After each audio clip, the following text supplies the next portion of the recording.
Thank you. Ms. Chavez de Reamer, a major provision of the PRO Act, which you co-sponsored, would eliminate secret elections when workers vote on whether or not to organize. The secret ballot obviously helps to protect workers from intimidation, pressure, and retaliation.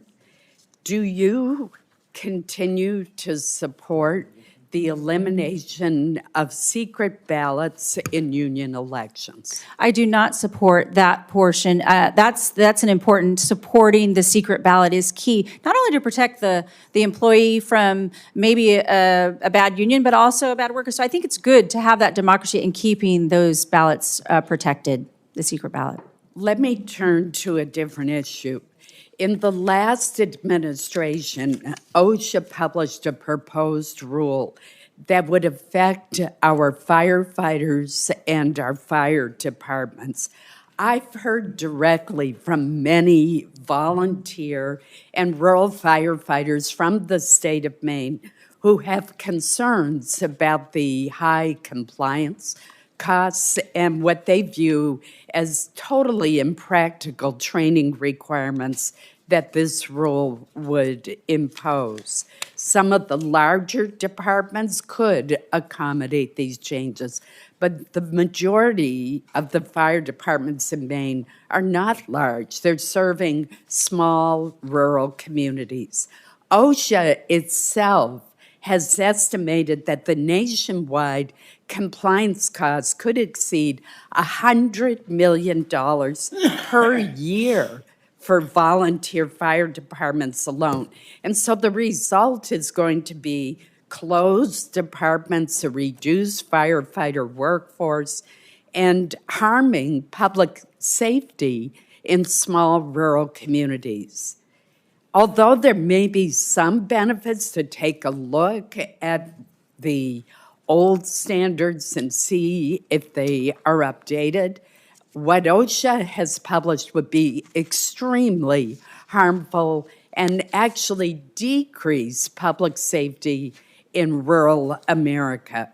What is your position on this rule, and will you re-examine it if confirmed? Yes, Senator Collins, I will look to re-examine, I would imagine, all rules and regulations if confirmed once I can get in those doors and fully understand. But protecting our first responders, we've seen it in a small community like Happy Valley, Oregon, and beyond. Protecting our firefighters and making sure they have the resources they need and helping them, of course, comply. But sometimes understanding what that compliance looks like, I think, is a remit of the Department of Labor for all rules and regulations. People want to comply, but the cost that they would close their doors is not going to be good for any community. And I promise you, if confirmed, that I will take a hard look at that regulation and work with your office as well. Thank you.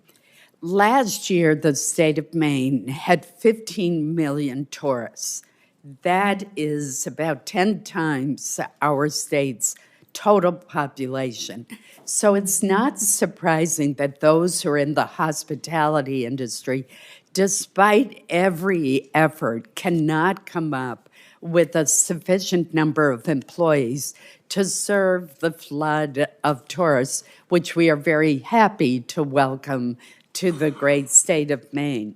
So we rely heavily on seasonal worker visas, known as H-2B visas, to help fill that workforce gap.